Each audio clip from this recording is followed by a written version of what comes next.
hearty welcome to Grandma's Wealth Wisdom with your neighborly hosts, Brandon and Amanda Neely. This is the only podcast that helps you take charge of your cash flow and leverage your assets simply and sustainably, the way Grandma used to. Hi, I'm Amanda, and welcome to Grandma's Wealth Wisdom, where we help you break through to a smart, stable financial future with the tried and true wisdom Grandma used. Hey, and I'm Brandon, and this is episode 70, titled Robo-Advisors. Are they the answer to assets under management fees? Today, there are over 100 robo-advisory services around the world. We see commercials for them all the time. There are independent startups and long-standing institutions who have computer programs and apps to manage your stocks for you for a fraction of the cost a human would charge you, sometimes even for free. Yeah, that free thing is a big deal. Studies have shown and simple math shows that asset under management fees can really eat away at your investments, sometimes even allowing your human financial professional to retire long before you do with their bigger house and their yacht in the meantime.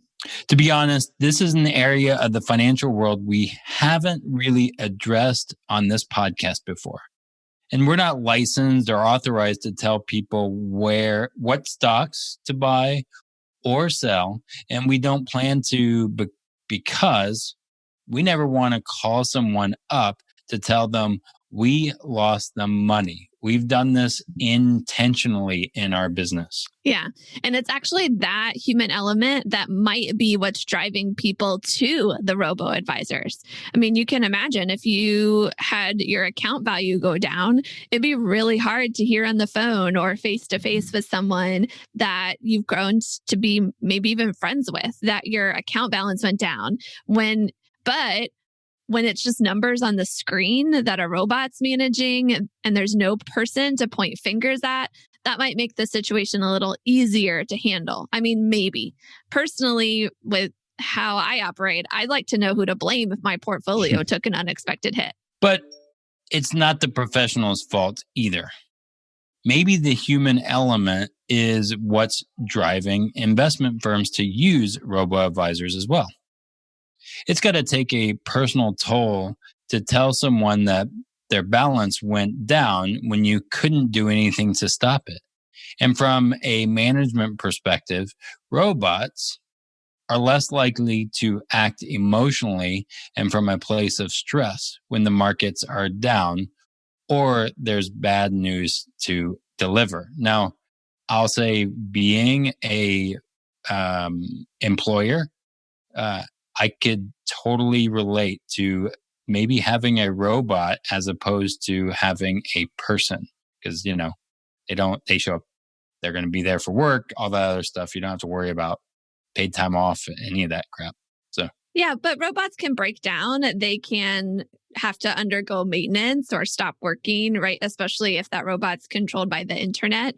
There can be server issues. And that's one big thing that's happened with some of these robo-advisors is people have initiated trades and then they haven't gone through because the servers are down, and that can cost people money when that happens. So as much as we want to think robots might be better because they don't act emotionally, they're also still programmed by people, which I think we're going to get into. But sadly, the human element, taking that out of our day-to-day life, is happening in all sorts of industries. It's not just with the stock market and these robo-advisors.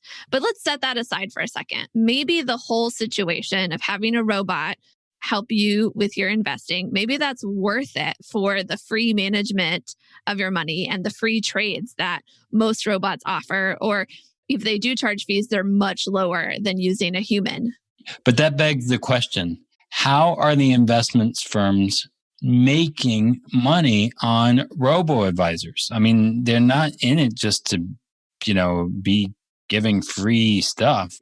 These robots cost them money to create, cost them money to maintain and protect from hackers. There's a lot of that stuff in the news. And they've got to be making money somehow, right? I mean, of course. Right. Now, for those of you who have watched the documentary on Netflix called The Social Dilemma, what we're about to share is not going to surprise you. If you've been paying attention to what's happening with social media in the last 10, 15 years, it's not going to be a surprise what the robo-advisors are also doing.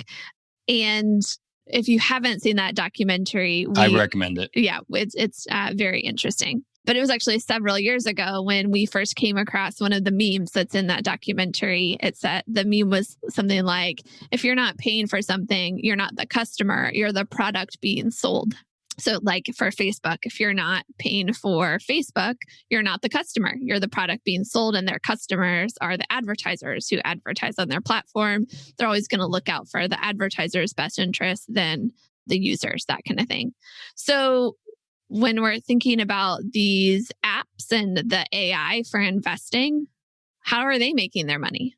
So why would people develop apps for AI and investing if not to make money? When we did the research, we found that robo-advisors are selling the trade data they collect, right? When you make a trade through the robo-advisor, most robots sell your order to a high-frequency trader who then executes the trade. The high-frequency trader is how the robots make money. Yeah, so the high frequency trader is paying for the ability to do your trade for you. Why would they do that? Why would they pay money just to do your trade for you when you're not paying for that trade? Data, the big 4-letter word. They can play the market a lot better. They can repackage and sell that data to others. Data is everything in our world today, and especially when it comes to the stock market. The more you know, the better you're able to make decisions and so forth. Or manipulate things. You never know. So we'd ask you, is it worth it?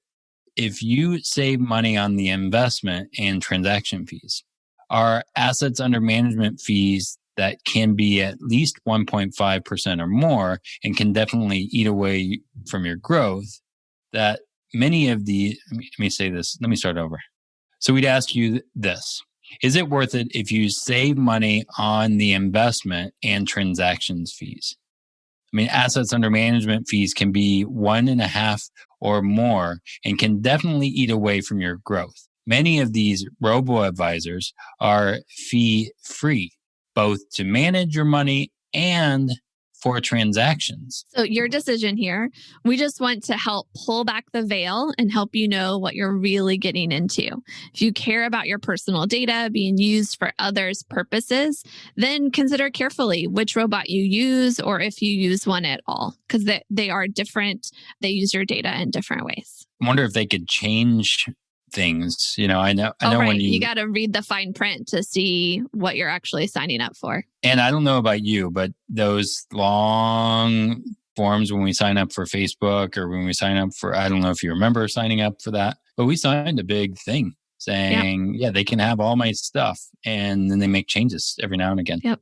But the selling of your data might not even be the scariest part of using robots for your stock market portfolio. We've got 4 more scary things about it. Yeah, and the first 3 are going to be pretty talked about. Lots of people, if you look up the downsides of the stock market and these robo-advisors, you're going to find these. But the 4th is one we don't think is being talked about nearly enough. And it's going to feel like it's coming from outer space, but stick with us here. So the first one is that you're still using the stock market. You still have market volatility. There's still risk, right? You're still buying stocks. You don't have any control over if those stock values are going to go up or down. You can lose a significant portion of your money, or even if over time it does go up, those short dips destroy compounding, right? You're not actually having compounding work in your favor when you have that volatility happening. So that's a pretty scary part of using a robot for your stock market portfolio, or just having stocks in your portfolio at all, right? Robots don't get around the volatility of the market overall. But can you elaborate on that a little bit? Because I feel like I hear people say, well, if you put a lot into it, it's compounding over and over again. But then you just said there's volatility and it breaks compounding. I'm a little I don't think we have time to get into that here. Let's put some links in the show notes for where people can follow up, because I did a really good YouTube video about that. Okay, cool.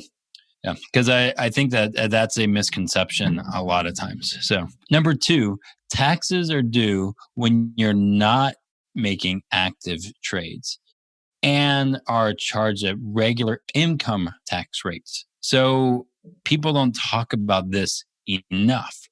They only look at the growth and not the IRS fees. That's something that I think we should, in our line items, account for and see how much did this actually cost me? Am I actually getting growth? Not just average rate of return, but that whole aspect of the taxes and every year over year. Yeah, there's 2 things that you can't avoid: death and taxes. Internal Revenue Service is still going to take their share, especially when you're actively trading through a robo-advisor and not buying and holding for a long time to go under the capital gains. But then you still have to pay the IRS their taxes as well. It's almost like a fee you just can't avoid.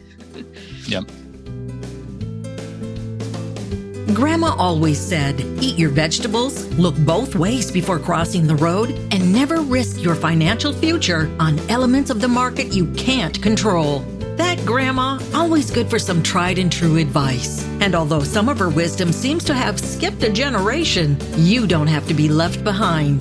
Download Grandma's top tips for an independent financial future absolutely free when you visit grandmaswealthwisdom.com. Don't wait. Get Grandma's best tips today. Okay, number 3, scariest part of using a robot for your stock market portfolio. It's kind of part A and part B of number 3 here. They both have to do with options.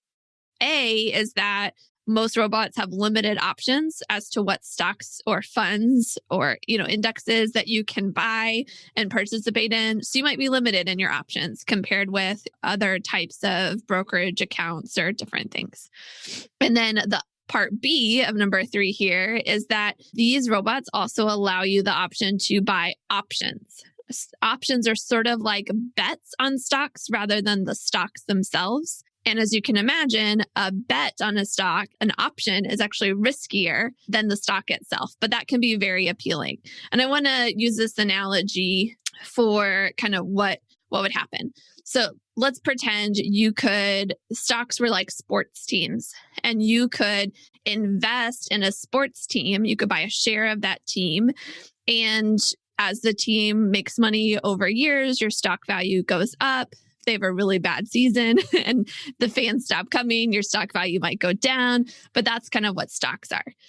Options are like betting on a particular game, whether that team is going to win or lose, right? That game, or what margin they're going to win or lose by, that kind of thing. And we all know that betting on sports is riskier than being a participant of owning a sports team. That's kind of how these options work. And a lot of people, when they see the option to buy an option, they can get that can be really attractive to them, really appealing, and they actually end up taking more risks than they would have had they not seen that as part of their, they see it as the robot, whereas like a human might not have told them that they could do that. Yep. Makes sense.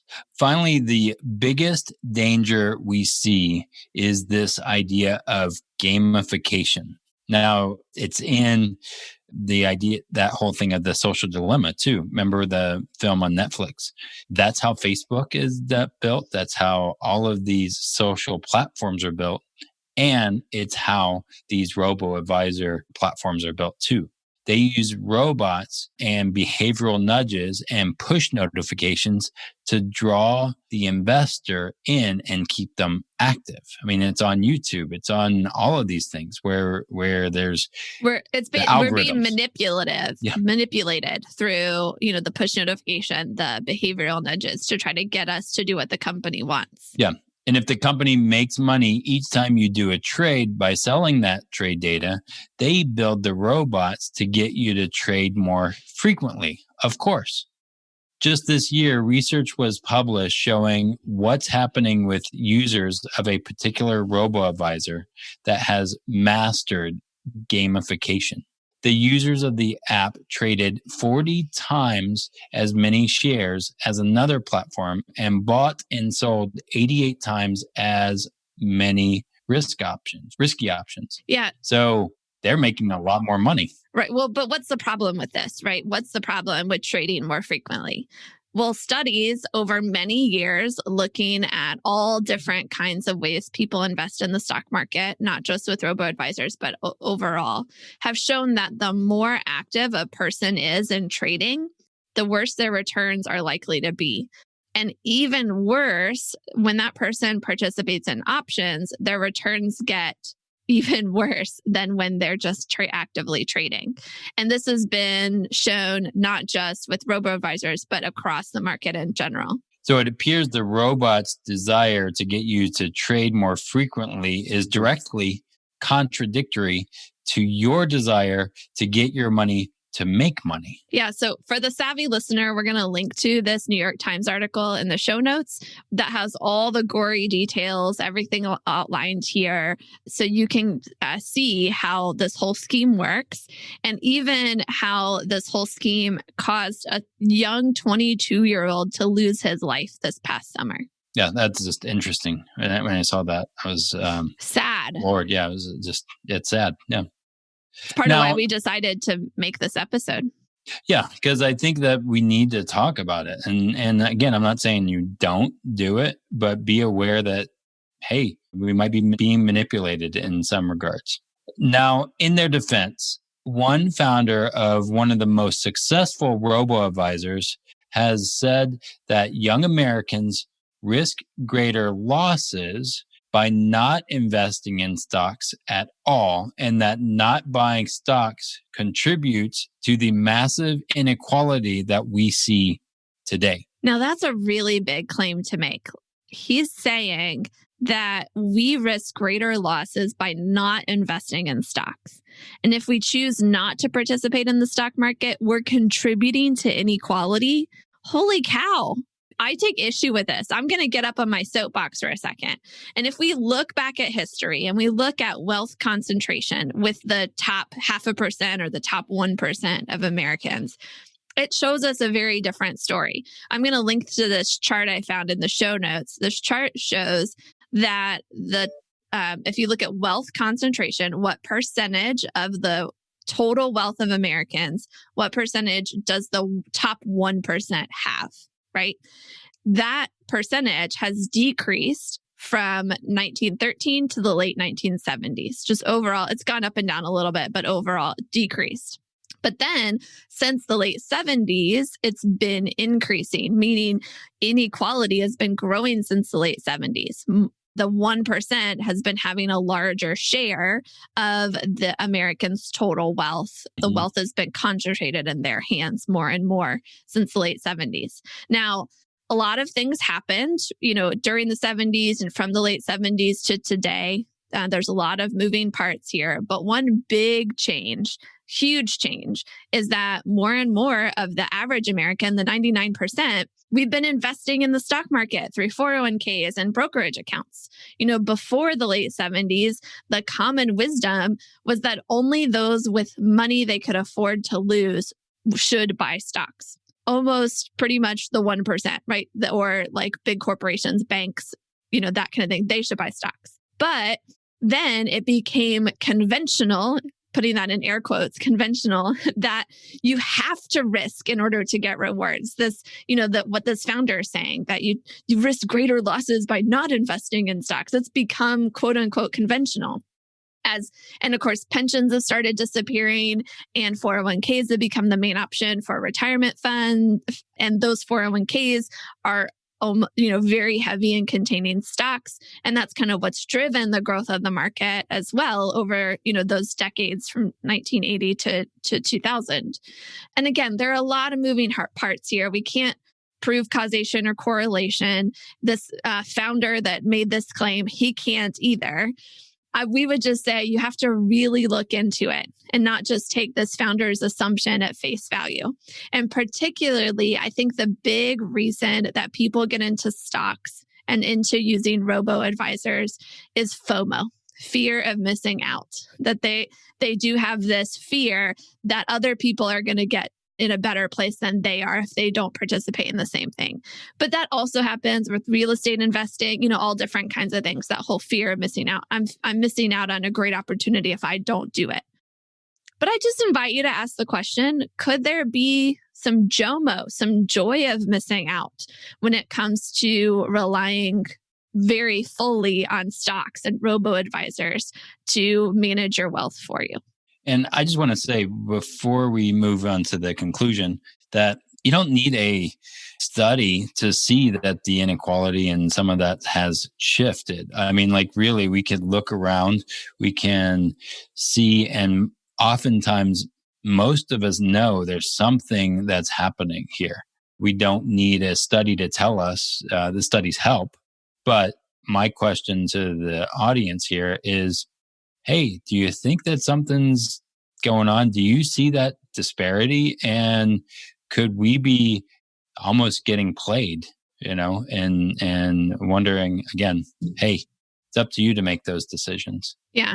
It's up to each of us to do the research, look at the disparity, try to find what we believe is the root cause of it. Some of those things are ideologies and philosophies like racism. And other times it's what we're doing with our money and how that actually can contribute to racism and vice versa. And we have to look at how the different factors play into each other. And the most important thing is not just to think about it, not just to question those things, but to actually do something different because of what you believe might be the root causes of what you care most about fixing within our world today. But we should wrap up, get off our soapboxes here. So in conclusion, we want to leave you with questions. The jury is still out on the final verdict, but in the meantime, ask yourself these questions as you're thinking about getting into using a robo-advisor in order to invest in the stock market. Number one, are robo-advisors the democratization of the stock market, or might they be just another tool to make the rich richer at the expense of those who can't really afford to lose money? Number two, are you willing to gamble your hard-earned money you can't afford to lose, in an app that only existed a short time and in a model of using stocks that's only been conventional for about 40 years? And that's a question to ask yourself. Number three, if you look at your overall portfolio, how much of a place should risky investments take? Should it take 100%, 80%, 20%? That's, again, another question to ask yourself. And to officially wrap up, Grandma's best words of wisdom here: ask those questions, do your research, and think carefully. If you're going to try a robo-advisor, have a game plan going in. Literally, before you start the gamification that they're going to put you on, maybe start a game plan of your own and stick with it, no matter the behavioral nudges and the push notifications, as they're going to try and get you to do more and keep you on that hamster wheel of the game. Maybe even turn off the push notifications. Yeah, and I think that's a great final word today. Turn off push notifications. Get some rest. Take a break from all the things that are vying for your attention. It's a great time of year to kind of do that reset and turn off all the push notifications and then only turn back on the ones that you actually miss. And then we'll see you in the new year with a great episode about finding certainty in the uncertainty of the year ahead. For now, we hope you and your family and your loved ones, you have a happy holidays, a happy new year. And we hope 2021 will be lots of fun. And not a 2020 rerun. We don't want that either. So we love the rhyming. And if you want to reach out to us, hey, give us a call. Send us I like Christmas cards, just saying.